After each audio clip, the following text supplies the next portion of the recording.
গোলাঘাটি জম্পুই সড়কের জগন্নাথ পাড়া এলাকায় বিশালাকার গাছ ভেঙে পড়ে স্তব্ধ হয়ে যায় যান চলাচল। জানা যায় বৃহস্পতিবার রাতে রাস্তায় ভেঙে পড়ে বিশালাকার গাছটি। রাস্তায় গাছ ভেঙে পড়ার ফলে রাতের বেলায় দুর্ঘটনার কবলে পড়ে কয়েকজন বাইক চালক। বৃহস্পতিবার রাতে গাছ ভেঙে পড়লেও শুক্রবার দুপুর পর্যন্ত দেখা মেলেনি বন দপ্তরের কর্মীদের।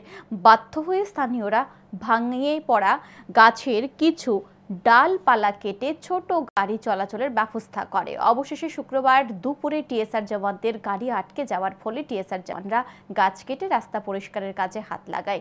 টিএসআর জওয়ানরা রাস্তা থেকে গাছ সরিয়ে বড় যানবাহন চলাচলের ব্যবস্থা করে দেয়। স্থানীয় এক ব্যক্তি জানান, ভেঙে পড়া গাছটি অনেক পুরনো, কিছুদিন পরে গাছের ডালপালা ভেঙে পড়ে। বৃহস্পতিবার রাতে মানুষ গোলাঘাটি বাজার থেকে বাড়িতে যাওয়ার সময় গাছটি ভেঙে পড়ে, কিন্তু শুক্রবার দুপুর পর্যন্ত বন দপ্তরের কর্মীদের দেখা পাওয়া যায়নি। টিএসআর জওয়ানরা গাছ কেটে রাস্তা পরিষ্কার করেছে।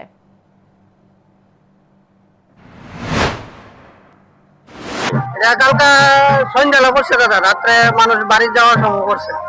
গাড়ি চলাচলে কোনো অসুবিধা হইতেছে? হ্যাঁ, অসুবিধা হইতেছে তো অনেক। এখন রাস্তা পরিষ্কার করছে কারা? পরিষ্কার টিএসআর পার্টি করছে দাদা। আর ফরেস্টের কেউ আইছে না? না না, আইছে না। এটা কোন রাস্তা? এটা জম্পুই গোলাঘাটি রাস্তা।